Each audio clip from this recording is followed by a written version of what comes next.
오늘 하나님께서 우리에게 주시는 말씀은 히브리서 2장 14절로 15절까지의 말씀입니다. 히브리서 2장 14절, 15절 말씀. 우리 같은 마음으로 히브리서 2장 14절, 15절 말씀 봉독토록 합니다. 자녀들은 혈육에 함께 속하였음에 그도 또한 한 모양으로 혈육에 함께 속하심은 사망으로 말미암아 사망의 세력을 잡은 자 곧 마귀를 없이 하시며 또 죽기를 무서워함으로 일생에 매여 종로를 타는 모든 자들을 놓아주려 하심이니. 아멘. 저는 오늘 본문 말씀을 통해서 예수님께서 오신 이유라는 제목으로 주의 말씀을 선포하도록 하겠습니다. 우리는 대강절을 지나고 있습니다. 이 땅에 오신 아기 예수 그리스도를 또 감사하고 동시에 장차 심판주로 오실 우리 주 예수 그리스도를 기대하며 날마다 소망 중에 살아가는 특별한 주간입니다. 우리가 오늘 본문 말씀을 깊이 묵상하면 예수 그리스도의 이 땅에 오심이 얼마나 큰 감격인지 은혜인지를 깨닫게 됩니다. 저는 오늘 본문 말씀을 통해서 우리 모두가 예수님의 탄생의 기쁨과 감격을 다시 한번 회복하는 귀한 시간 되기를 축원합니다. 11세기에 캔터베리 주교였던 안젤무스라는 분이 계십니다. 이분이 아주 귀한 책을 몇 권 저술했는데 그 책 중에 하나가 꾸로데우스 호모라는 책입니다. 이 책을 번역하자면 하나님이 왜 인간이 되셨는가 하는 그러한 질문으로 된 그러한 책입니다. 이 책의 내용에 보면 예수님께서 이 땅에 오실 수밖에 없는 이유, 또 예수님이 이 땅에 오신 것이 우리에게 얼마나 큰 감격인가 하는 것을 잘 드러냅니다. 그가 이야기하기를 인간의 범죄로 말미암아 하나님의 명예가 크게 손상되었다라고 이야기를 합니다. 그리고 또한 인간에게 있어서는 죄의 대가로 인해서 영원한 죽음의 형벌 가운데 놓여져서 인간은 행복할 수 없고 두렵고 늘 떨림 가운데서 그렇게 초죽음의 삶을 살 수밖에 없다는 겁니다. 결국 불행하다는 거죠. 인간이 불행한 이유는 죄 때문이다라고 성경의 가르침을 그대로 진술하고 있는 것을 보게 됩니다. 이때 하나님께서 이러한 형벌의 대가를 지불하기 위해서 예수 그리스도를 이 땅에 보내시고 예수 그리스도께서 죽으심으로 말미암아 그 모든 문제를 해결하셨다는 이야기입니다. 결국 예수 그리스도가 이 땅에 오신 것을 통해서 또 십자가의 죽으심으로 그 모든 대속을 이루신 걸 통해서 하나님의 명예는 회복되었고 또한 동시에 인간의 형벌에서 완전히 벗어나게 되었다는 그러한 말씀입니다. 성경의 가르침을 잘 논리적으로 정리했다 볼 수 있습니다. 사랑하는 성도 여러분, 우리가 이 단순한 진리를 고백할 뿐만 아니라 믿을 뿐만 아니라 우리의 삶에서 누리고 또한 열매로 가져야 합니다. 오늘 이 본문 말씀을 바라보면 이 내용이 잘 드러납니다.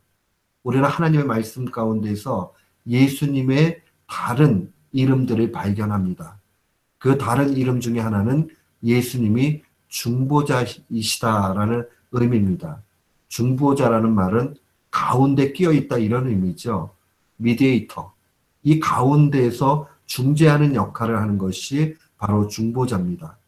하나님과 인간 사이를 연결하시는 분이 바로 예수 그리스도이십니다. 디모데전서 2장 5절은 증거할 때에 하나님은 한 분이시요 또 하나님과 사람 사이에 중보도 한 분이시니 곧 사람이신 그리스도 예수라라고 그렇게 증거합니다. 하나님과 우리 인간 사이에는 질적인 차이가 있기 때문에 결단코 연결될 수가 없습니다. 그럼에도 불구하고 하나님은 우리를 귀한 존재로 여기셨고 그렇게 창조해 주시고 우리와 관련해 주셨어요. 영적 교제가 있었지요. 그러나 타락으로 말미암아 이 관계가 완전히 끊어지게 됩니다. 그러고 나니까 인간은 비참한 상태가 되었고 하나님의 명예는 크게 손상되었습니다. 하나님께서는 구원의 방도, 길을 만드시죠. 바로 하나님이신 예수 그리스도를 이 땅 가운데 보내시는 겁니다. 이 중보자가 되려고 그러면 근본적으로 두 가지의 모든 위치를 소유해야 됩니다. 참 하나님이시면서 참 인간이어야 됩니다. 우리가 인간인 모습에서 질적으로 다른 창조자 하나님을 경배할 수는 있지만 우리가 경배한다고 해서 하나님같이 되는 것은 아니죠. 그런 방법은 하나밖에 없어요. 그것은 바로 하나님이 미천한 피조물 인간의 모습으로 오실 수밖에 없다는 겁니다. 예수님이 이 땅 가운데 오셨다는 것은 하나님의 높은 보좌를 포기하시고 낮은 모습으로 누추한 모습으로 그렇게 오셨다는 사실을 분명히 기억해야 됩니다. 그러니 얼마나 큰 감격입니까? 하나님이 친히 우리를 만나기 위해서 오셨다는 그 사실. 우리는 때때로 인간관계 하면서도요, 나보다 높은 사람, 나보다 형편이 좋은 사람이 나를 아는 척 해주고, 나를 찾아와 주고 할 때에, 아유, 저분이 나를 기억해줘. 또, 나를 만나러 와 주셨네? 할 때 감격을 합니다. 하물며 천지 만물을 지으신 하나님께서 나를 위해서 친히 아들을 보내주실 뿐만 아니라 인간의 모습을 입고 오셨다는 게 얼마나 큰 은혜인지 모릅니다. 질적으로 완전히 다른 그러한 창조자께서 이 피조물로 오셨다는 이 감격이 이 대강절을 맞이하는 우리에게 필요한 모습입니다. 에베소서 2장 14절 말씀에 보면 그는 우리의 화평이신지라. 그라는 것은 예수 그리스도를 지칭하는 말입니다. 그리스도 예수께서 우리의 화평이신지라. 둘러 하나를 만드사 원수된 것, 곧 중간에 막힌 담을 자기 육체로 허셨다라고 그렇게 증거합니다. 결국 이 말씀은 예수님께서 친히 인간의 모습으로 오신 것을 통해서 하나님과 우리와의 관계가 완전히 회복된 것을 의미합니다. 대강절을 맞이할 때마다 예수님께서 우리의 중보자가 되셨다는 사실을 마음 깊이 간직하는 우리 모두가 되기를 축원합니다. 아멘. 또한 우리가 기억해야 되는 것은 하나님의 또 다른 모습인 예수 그리스도를 통한 구속자 하나님의 모습입니다. 구속이라는 말은 우리가 한국말로 들을 때는 좀 잘 이해가 안 되는 말입니다. 그러나 영어로 보면 좀 더 정확한 의미를 알 수 있습니다. 이 redeemer라는 말은 어떠한 대가를 지불하는 그러한 의미를 가지고 있습니다. 돈을 대신 지불해 주는 것을 속전이라고 얘기합니다. 옛날에 노예제도가 있을 때 내게 노비가 있어요. 근데 이 노비에게 자유함을 주기 위해서 할 수 있는 것은 그 노비를 내 소유물에서 풀어주거나 아니면 그 노예의 대가를 대신 지불해 주는 겁니다. 내 소유가 아니고 다른 사람의 소유인데 노예예요. 근데 이 사람을 자유케 하고 싶어요. 그러면 어떤 돈 많은 사람이 이 노예를 값을 지불해 주면 그 사람은 자유케 됩니다. 그게 바로 redeem, 이 속전을 지불해 주는 겁니다. 그 속전을 지불해 주신 분이 바로 예수 그리스도입니다. 어떻게 지불해 주셨죠? 그것은 먼저 육신의 모습으로 비천하게 오시고 그 다음에 십자가에 죽으시는 그러한 일들을 통해서 이루어 주신 겁니다. 디도서 2장 14절 말씀에 보면 그가 우리를 대신하여 자신을 주심은 모든 불법에서 우리를 속량하시고, 속량하셨다는 말도 동일한 말이에요. 대신 돈을 지불하시고 우리를 깨끗하게 하사 선한 일을 열심히 하는 자기 백성이 되게 하심이라. 그러니까 하나님께서 자기 백성 삼으려고 아들을 보내주시고 아들께서 친히 담당하심으로 그 십자가의 보혈을 통해서 우리를 자녀 삼아 주셨다는 겁니다. 얼마나 귀한 일입니까? 우리가 대강절을 맞이할 때에 아하, 예수님이 내 죄의 대가 지불하기 위해서 이 땅에 오셨구나 하는 것을 꼭 기억해야 됩니다. 베드로전서 3장 18절도 동일하게 증거합니다.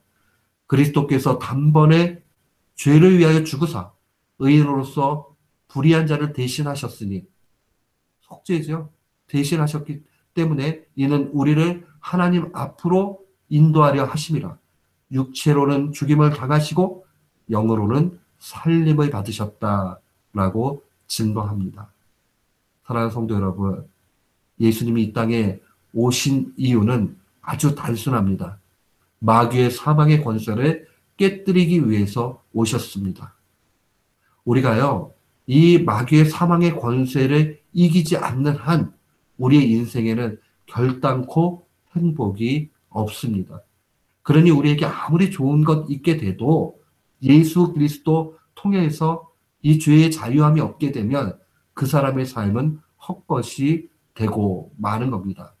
오늘 본문 말씀 14절에도 사망의 권세를 잡고 있는 자 마귀를 없게 하시는 것이 예수 그리스도의 일이라 라고 증거합니다. 우리가 예수 그리스도를 소유하게 되고 또한 예수 그리스도를 온전히 믿게 되면 우리를 죄짓게 만드는 사탄을 이기게 됩니다. 요한 사도는 요한일서 3장 8절에 증거해요. 죄를 짓는 자는 마귀에게 속하나니 마귀는 처음부터 범죄함이라.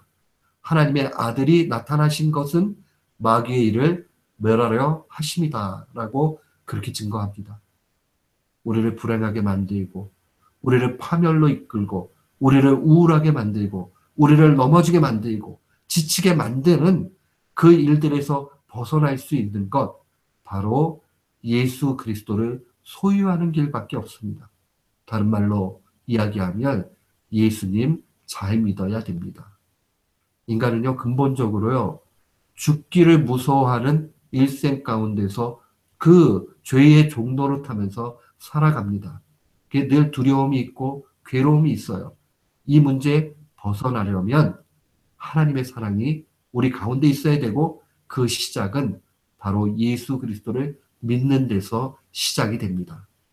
요한일서 4장 18절을 증거할 때에 사랑 안에 두려움이 없고 온전한 사랑의 두려움을 내쫓나니 두려움에는 형벌이 있다라고 증거합니다. 사랑하는 성도 여러분, 하나님의 최고의 사랑, 그것은 바로 독생자 예수 그리스도를 주신 겁니다. 이 사실을 우리가 기대하고 또한 믿는다면 우리는 마땅히 참 은혜 가운데 살게 되는 겁니다. 인간의 불행한 유일한 원인은 죄 때문에 그렇습니다. 우리의 환경이 나빠서도 아니고 우리가 약하기 때문도 아닙니다. 그것은 바로 죄 때문에 그러합니다.